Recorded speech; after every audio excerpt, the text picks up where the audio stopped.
Please welcome Patrick Tripp and Brennan from RedPoint Global. Thank you all for coming, and hope you have a great event this week. I'm Patrick Tripp, VP of Product Strategy at RedPoint Global.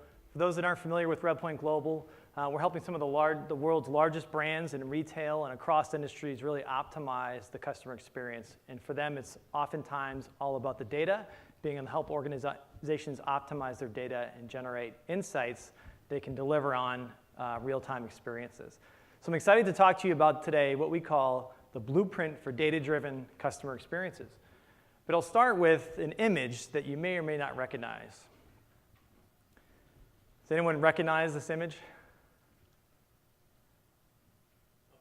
Any guess? Good guess.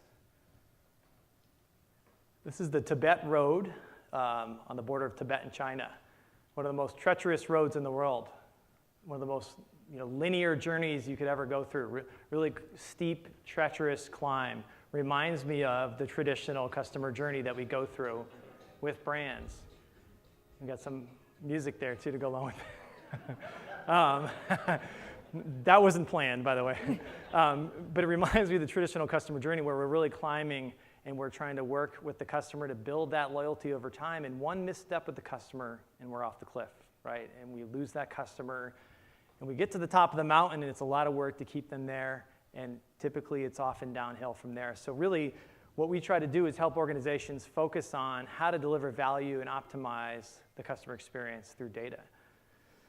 And there's a significant gap that we see today in the customer experience. In fact, 86% of buyers will pay more for a better customer experience. But only 1% of brands are able to meet or exceed their expectations.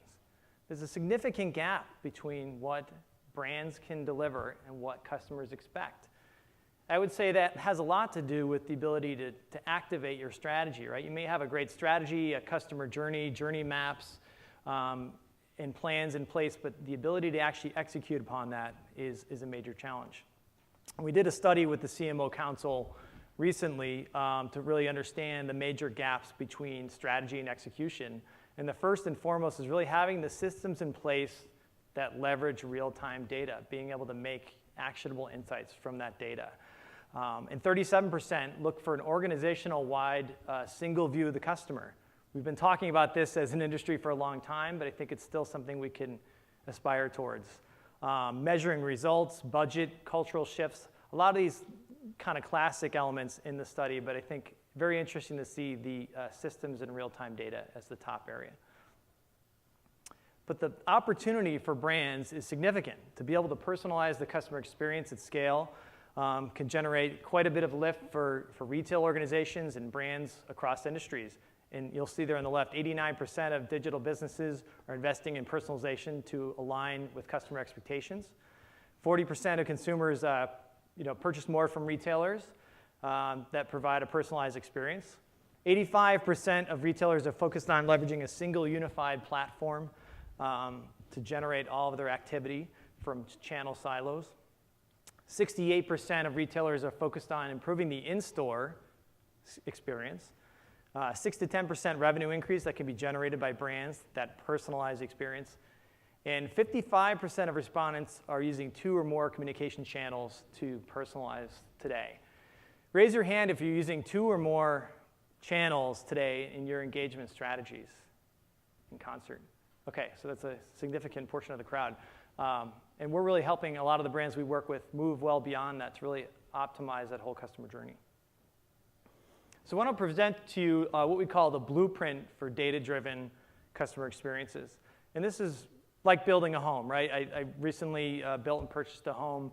So I think about this a lot, but it's really the foundation you want to lay, right? Being able to get that single view of the customer, really get your data in order so it can be used and actioned across different touch points. So what we call a customer data platform is crucial to being able to deliver that. Second is being able to recognize customers from anonymous to known, understanding the visitor from the very first touch to a return, to the cookie, to understanding a customer as an email, and over time generating a loyal customer through different methods of identity resolution. And thirdly is the ability to deliver upon that at scale in real time. And for many of you, real time means one thing, and others, real time means another thing. It could be milliseconds, it could be minutes, it could be days, but being able to deliver on that insight is crucial. So we'll go into each of these in a little bit more depth. This first concept is the customer data platform, what we call creating the golden record.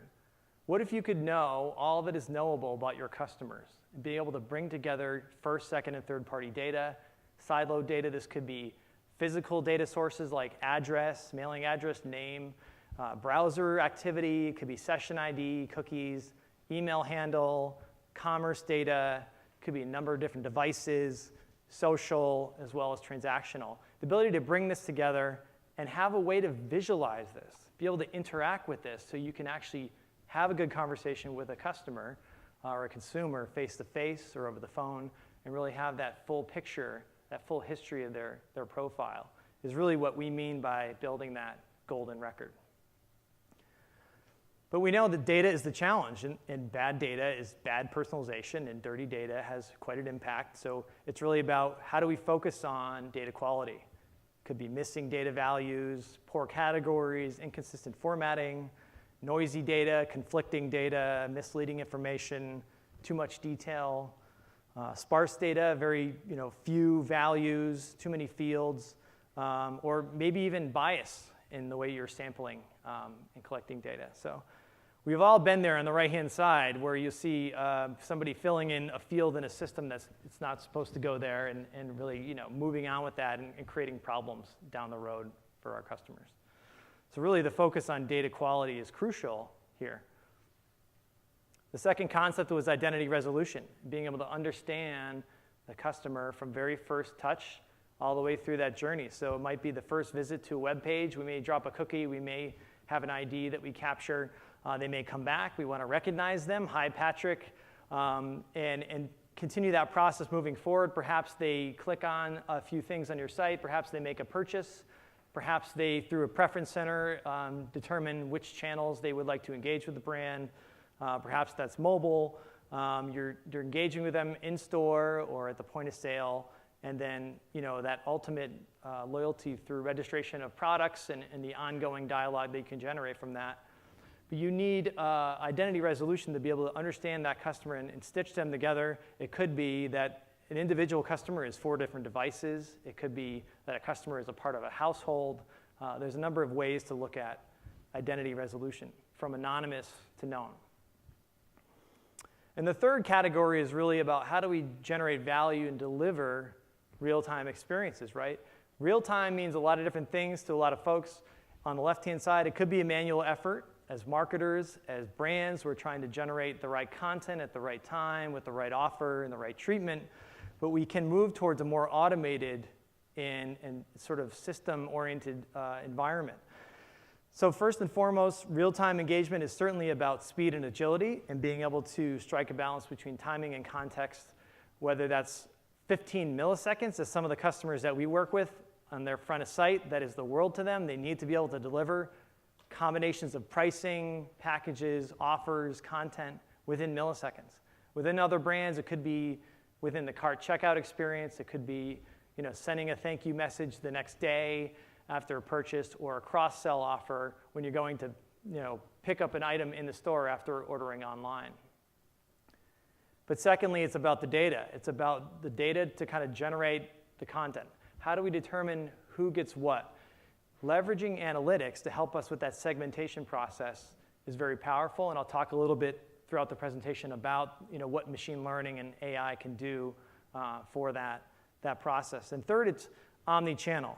Real-time engagement is more than just, let me deliver some content to a web page really fast, right? We want to be able to orchestrate the email. It could be a direct mail piece. It could be a landing page or a social tweet. Being able to bring in the inbound and outbound element and test that and learn over time is really powerful. Because there's a number of different approaches to real-time decisioning. On the left-hand side, you can think about business rules, and that's really the manual approach as marketers, as brands, that we're going to generate, again, the content. Who should receive this content at this time? If they open it, then what is the next best offer to present? How do we kind of generate that sequence of events manually with some intervention that we can kind of work with the system. And on the right-hand side, it's really letting the machine do the heavy lifting and really do a lot of the work on how to automate and scale that process. But I think the great news is that we're seeing more and more the opportunity to combine both of these worlds together and be able to have a system that's constantly learning and producing offers and content, but have the marketers and have the brands be able to intervene with that and determine perhaps an A/B test between two different product recommendation experiences on a web page.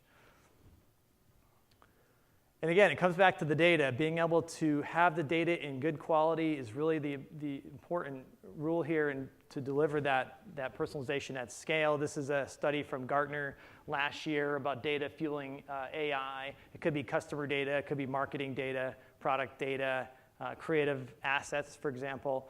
And being able to leverage AI and machine learning to deliver on the right-hand side a lot of different experiences. It could be conversations, it could be dialogue coaching, it could be real-time offers and recommendations, it could be content generation.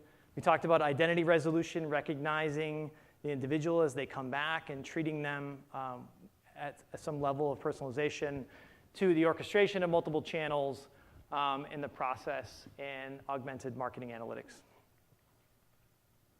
So at RedPoint, we really talk about moving away from segmentation. How many hours and people and resources have we all spent in segmenting audiences? I don't think customers or consumers want to be known as segments. How do we move beyond this environment? What we call this at RedPoint is zero segment marketing.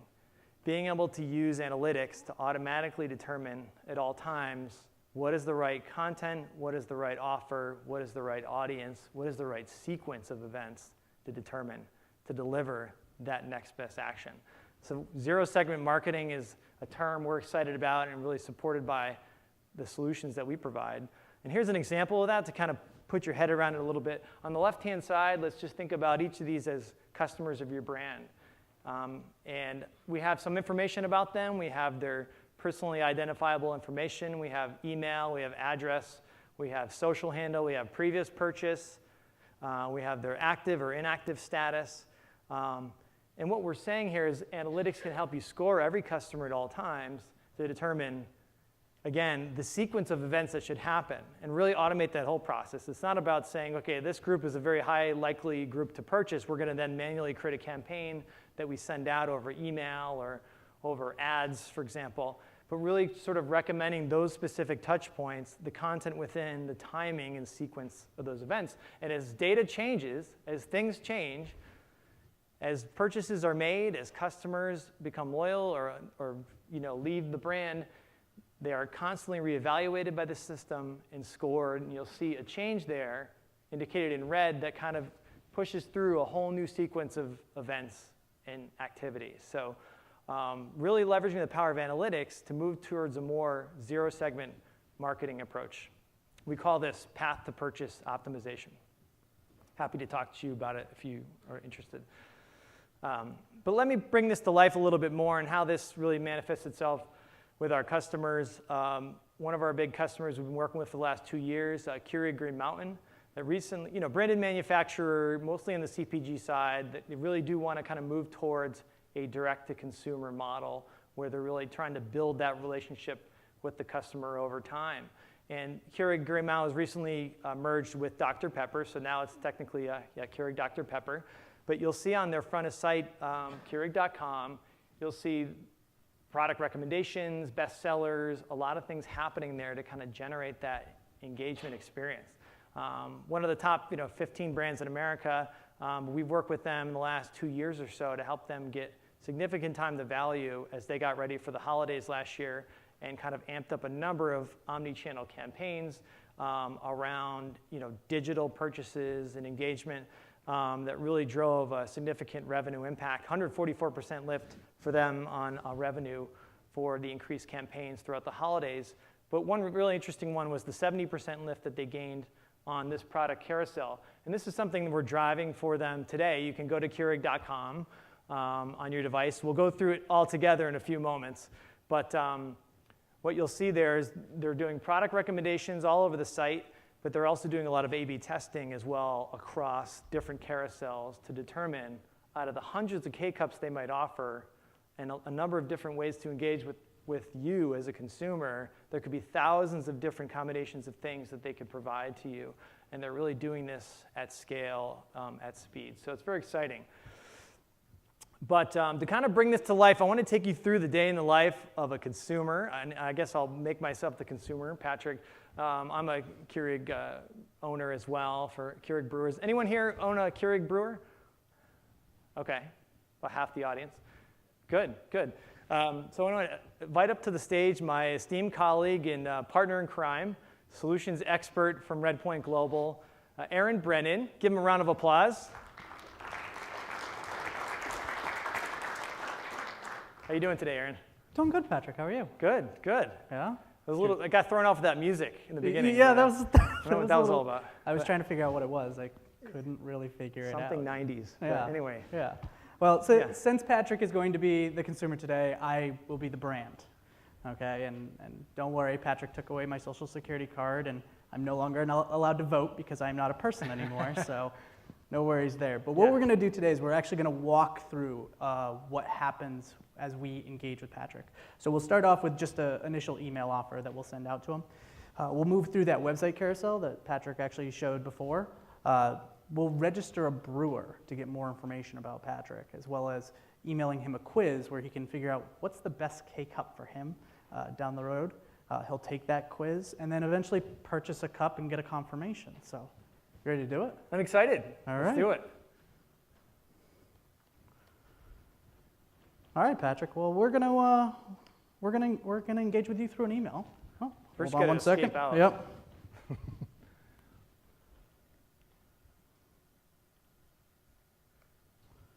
All right, so we sent you an email this morning. Excellent. Have you seen it yet? Not. No? Oh, great. Let's open it. So we have a deal going on right now where you can, come celebrate with us, get 15% off your K-Cups. You want to take a look? Sounds good. All right, so we sent this email out to you. You can get 15% off your K-Pods at Keurig.com, right? And you can shop the beverages. Are you out of K-Cups yet? I'm just about there. I want to get on a replenishment cycle, so maybe we can do some shopping. All right, well, let's click through, and one simple click, and we drop you off right at the page. So you can actually drop in and engage with buying yourself some K-Cups. But if we go back to that home page that you previously talked about. Looks like you guys recognized me already. Haven't even signed in. We did. Yeah. We took that email that you had, and we recognized that it was you before you even logged in. So Interesting. if you scroll down, we can see that carousel right here. And we're running ABN tests and product recommenders on the back end to recommend K-Cups that you might actually like. Have you, Krispy Kreme, huh? I don't Krispy know. Kreme. We have to go to the gym tomorrow if I go for that. You probably will, or eat less donuts. Yeah, there you go. Healthier lifestyle. All right. Should. Well, you can also figure out how you want to engage with the brand on a day-to-day basis. Have you ever gone into your account and checked out your account? It's been a while. It's been a while? All right, well, let's sign you in here. Okay, so right up here at the top, you can actually go to My Account. And right here, you can actually click on how you want to engage with the brand, right? Everything from past orders to your profile, all the way down to payment methods, right? And even going into the profile, you can select things on, change your password, all the way down to update your communications options. Interesting. So is there anything in here that, you want to change? No, it sounds good. I mean, I can change that over time, so. Yep, you can. You can. I didn't realize I did direct mail. But how do I get more points? I have 0. Oh, God. Well, have you registered your brewer yet? Oh, actually, no, I don't think I've done that. You can do that? You can do that. What does You can that do get you? So, by registering your brewer, we find a little bit more information about you on this journey that we're taking you on. Finding out what you like and don't like, K-Cups that you have, K-Cups that might be particular to your machine, as well as accessories that you might have that are particular to your machine. So, finding out that brewer, we get more information about you and can give you better personalization along the way. Okay. Want to register? Sounds good. I'm ready for it. All right. So if we click on the register right here at the top, we can actually go in and register your brewer right away, right now, okay? And your serial number is going to be at the bottom of the tray, Okay. okay? So we input your serial number, and then just click register your coffee maker. Looks like I already used that one. Yep, I think you already did. Let's try another one. I might ask actually for another day to do it, but we'll try one more time. One more time.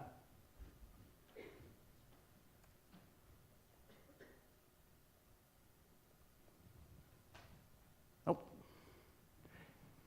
I guess we needed to wait another day. We should have waited another day. It's Well, all right. What would have It's all right. happened then if It's all right.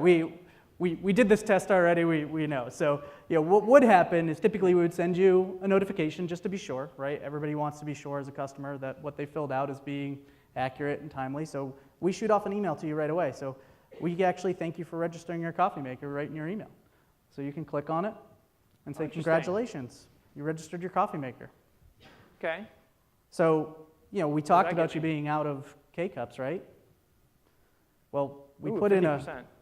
we put in a coupon for you right here at the bottom with a unique code that we're actually generating with every email and sent that off to you. So you want to do some shopping for some K-Cups? Definitely. Let's take a look. Let's All take a look down at the bottom too and see what's at the bottom. Yeah. Well, the here's email. the thing: is I think you probably want to try something new, right? So at the bottom of this email, we have what's called the perfect cup, right? And this is a quiz that'll help you find out some maybe new things, some things that are more like what you currently drink. And it's just a really simple quiz. You want to take it? Yeah. In fact, everybody pull out your devices. Keep this interactive, and everybody go to Keurig.com/perfectcup. Feel free to play along here.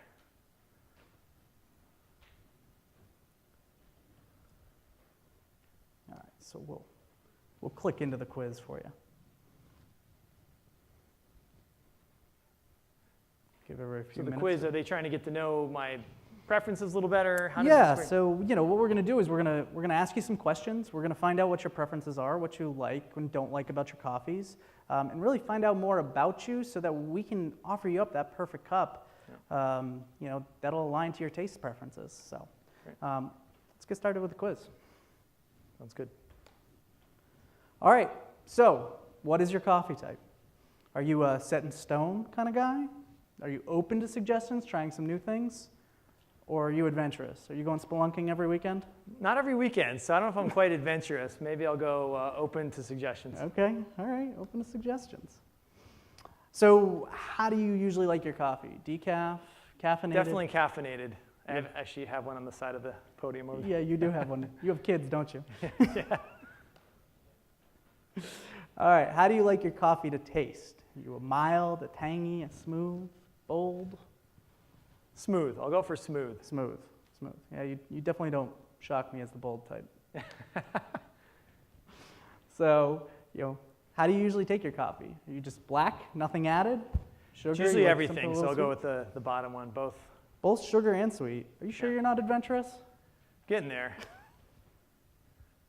How about some aromas? What are some aromas you like in your coffee, right?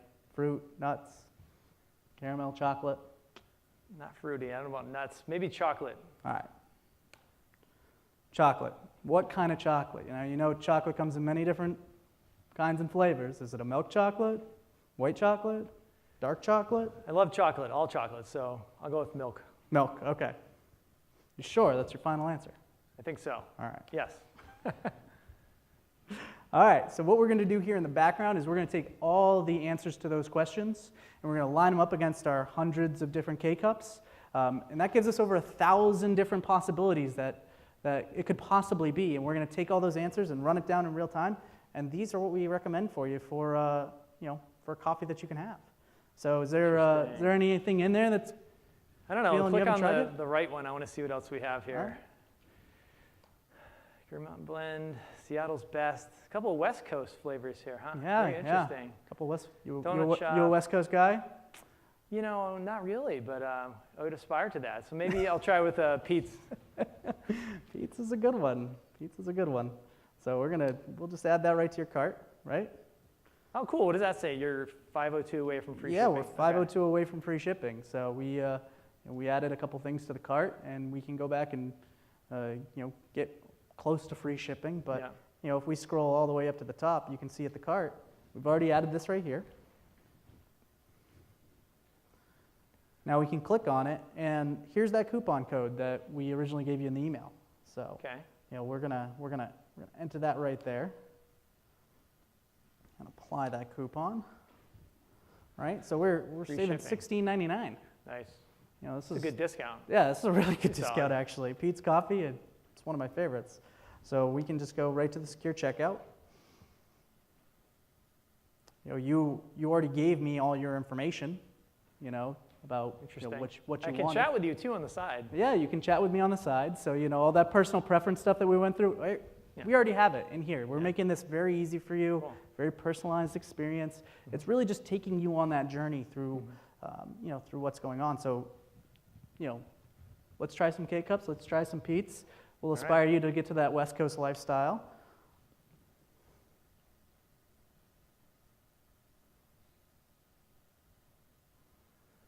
Boom. Excellent. Done. Thank you, Patrick. Awesome. You went ahead and got that. So. Cool. And then they're showing the carousel at the bottom too. Yeah, they are showing the carousel at the bottom. So those things that you weren't sure, if maybe you change your mind, you can add those to the cart and continue to engage with. So what happens from there? So from there, we actually send you a confirmation email. So you can see, thanks, we got your order. Okay, Right. so that's a bit of a real-time message. It's Yeah. sort of a triggered message. Yeah, to me real-time after the cart. message, thanks, Patrick. What's better than knowing that excellent Keurig products are being packed just for you, right? Because it's all about you. It's your personalized message.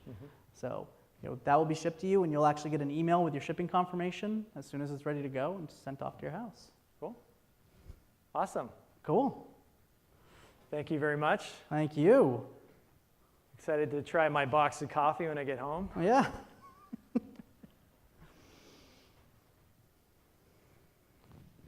Great, so we just went through the customer journey here, and I'll recap with a little bit more in terms of what Keurig does moving beyond this process. This was just the very beginning of an omni-channel experience that they deliver. Again, it all really starts with that registration of the brewer, right, and being able to put that code in. That then triggers that email to you with the specific coupon code. It then brings you to the perfect cup quiz that you can kind of understand your preferences. And they're getting a lot of that as well. They're getting a lot of insight around how they should develop products and how they should go to market in the future. But there's a lot of other steps that they would go through with me as a consumer over time, including the mobile app, including doing some sampling and blind taste testing of coffee to kind of better understand my profile and kind of expand my taste palette. They're also doing an internet-connected brewer panel of 20,000 consumers. They're connected, and they're actually capturing all kinds of data: temperature of brewer, time of brewing, type of K-Cup brewed, other recommendations to the panel about what they might want to consider having next based on what's the most popular K-Cup in the panel at the time. A lot of things can be gleaned from that, so it's very exciting what they're doing there. And doing a lot of the follow-up as well on the mobile app. So it's an ongoing omni-channel journey for Keurig. A lot of elements of data, a lot of elements of understanding the customer, recognizing the customer through identity, and then thirdly, delivering that experience in real time, in some cases milliseconds, in some cases a few days. So it's a great example. But we want to kind of recap the session to talk a little bit about some advice on how you can think about getting started on this journey for data-driven customer experiences. We really think at RedPoint it starts with 3 key areas. First and foremost, you need to be able to get to that single view of the customer. You need to be able to tap into all that is knowable about your customers, get access to first party, get access to PII, get access to second and third party, be able to bring that together, cleanse the data, consolidate the data, replicate the data. In fact, work with cloud-based environments, some of the more innovative technologies out there, to be able to then generate insights and be able to act upon that. So if you could have access to your consumer profile in store or over the phone, could you make a better recommendation? Could you treat them with the history that they've had with you before? And so take the next best action, leveraging analytics to recommend how to engage with them. The product recommender carousel we showed you is a great thing that you can bring into a view of the customer to kind of recommend the next step. And thirdly, be able to orchestrate that experience, again, across all channels and all touch points. We're a big believer in what we call open garden. And it's really about being able to connect into everything you're already working on today, right? You have a lot of investments and time placed into technologies, marketing automation systems, analytics, social databases, all different types of technology. We really want to work within the fabric of that and connect into a world of best-of-breed solutions, where you may see some of the other providers out there very much closed garden mentality, really focused on getting you all on one platform. So we love to connect to all kinds of technologies, over 300 technologies at this point and counting. So it's a big focus for us. But there's an exercise that we put on your chair, and we want to have a few brave people maybe fill it out, or we could sort of talk about it later.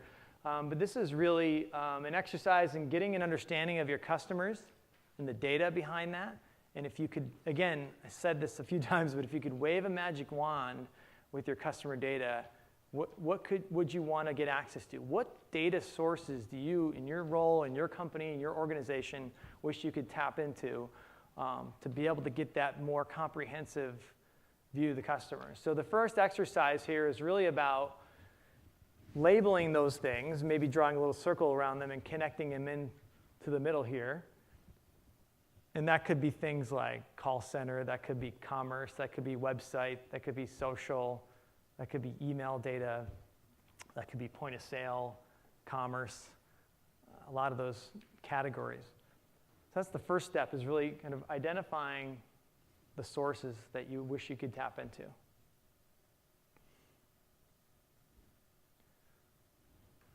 Step two from that, I think it's on the other side, is really then, as you identify each of the key sources, list the data types underneath each of those.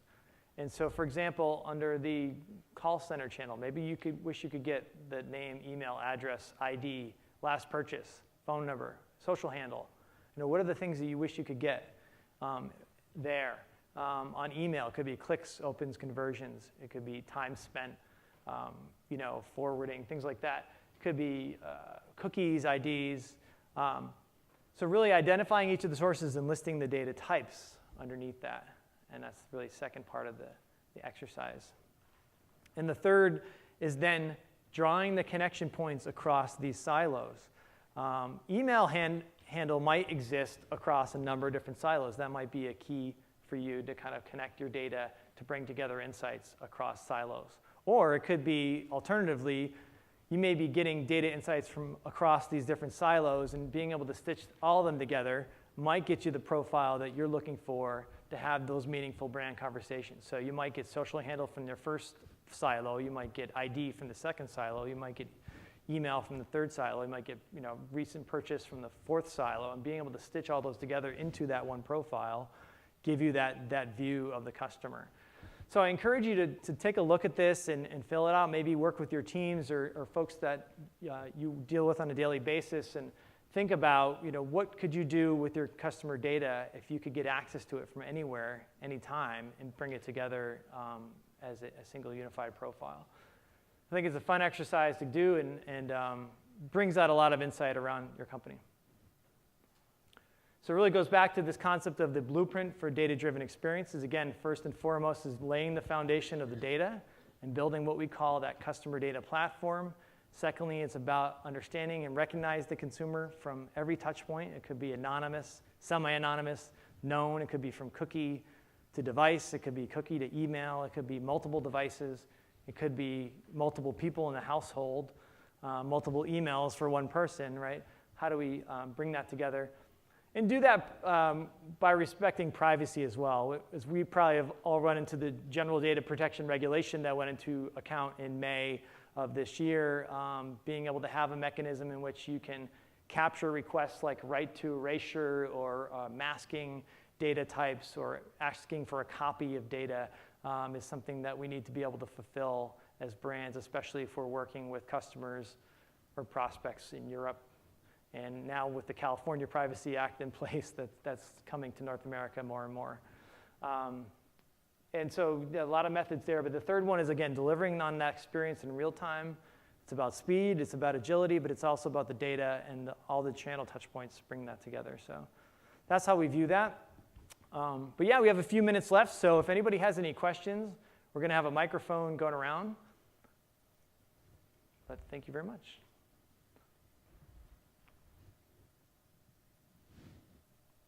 Any questions? I see a lot of phones up. That's good, I guess. Anybody take the quiz? Couple people? I took the quiz. I ordered coffee. Come on up, Aaron. I took the quiz. I ordered coffee. So we actually did order that coffee. I was out of K-Cups and told Patrick when we did it, I go, well, I'm just going to order them because I'm out at home. So Yeah. Luckily, he had picked Pete's, and I used to live in San Francisco, so it was perfect. So. Yeah. Is anyone doing a similar experience, or is anyone trying to drive in that direction? Does anyone have anecdotes to share around? It's a real value trade activity, right? It's really about the give to get, really the ability to have that conversation and be explicit about how you're using the data, and then implicit about how you deliver personalization. But being able to collect that permission is crucial. So looks like we have a question here.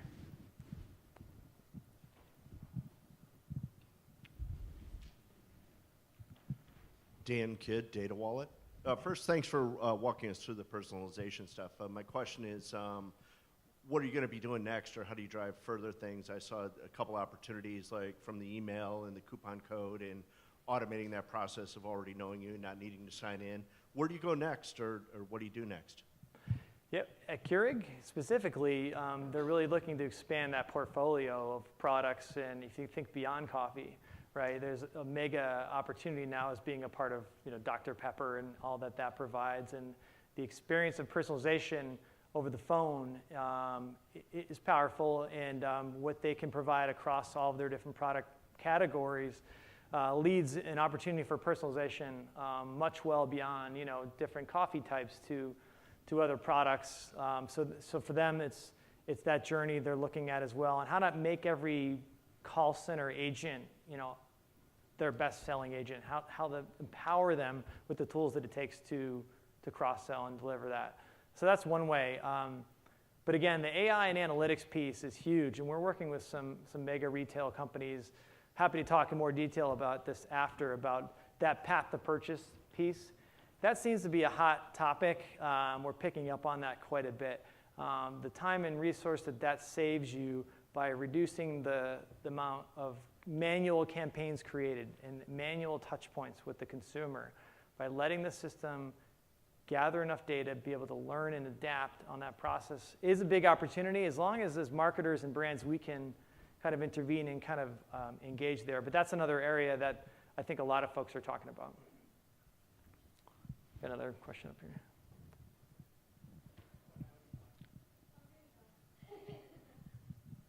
Kerry from VMH. I have two questions. So one, given GDPR being live in Europe, how would RedPoint handle GDPR, especially you are in the central hotspot, connecting all the upstream and downstream, particularly upstream data where they do the activation. Given GDPR, if customer decided they want to remove their identity from your platform, how would you be able to communicate that to your upstream? And second question is about China. I don't know if you do business with China or not. China data cannot export out, it can only come in.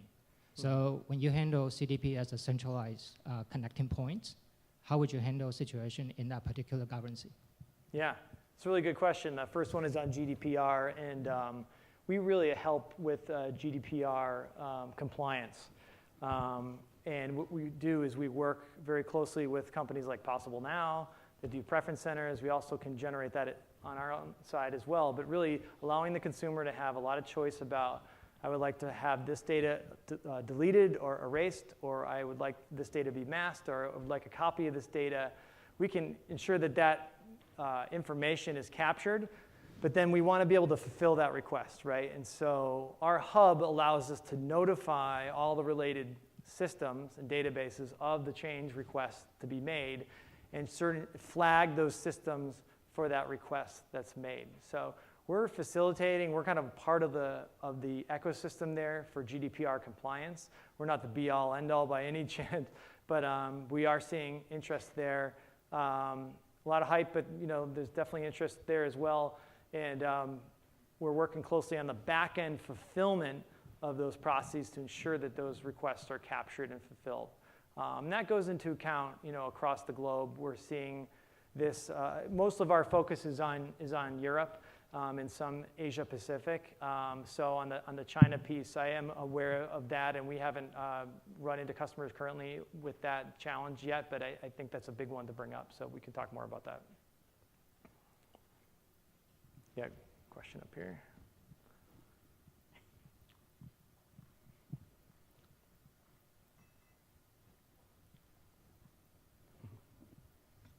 Hi, Tim Hinckley from Radial Hi. Logistics. So that way you know what Radial actually is. Okay. So question, so Keurig is actually a customer of ours. Oh, okay. And I'm curious, are you trying to embed their call center activity or into that data stream, and if so, how?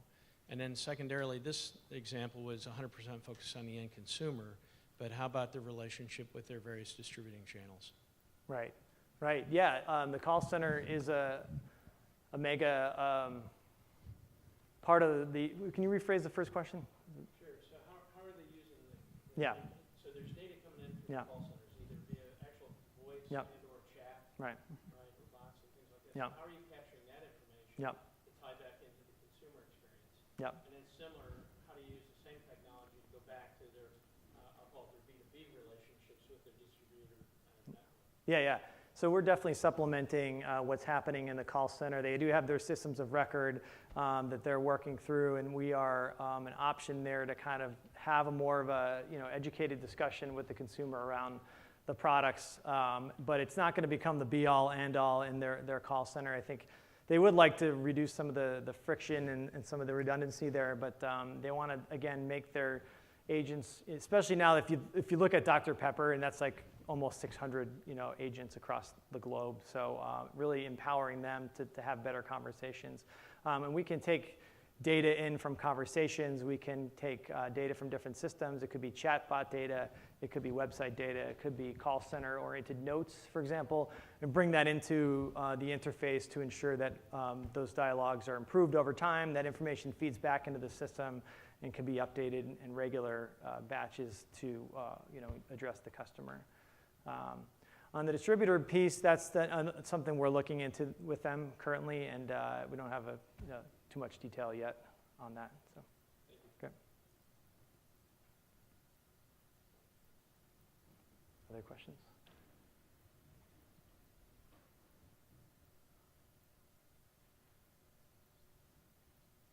Awesome. Well, I hope you have a fantastic event. Thank you all for coming. If you have any questions and want more details about this, feel free to come on up after, and we can have a good chat and get in a lot more detail here up on redpointglobal.com. But thank you again, and have a great event.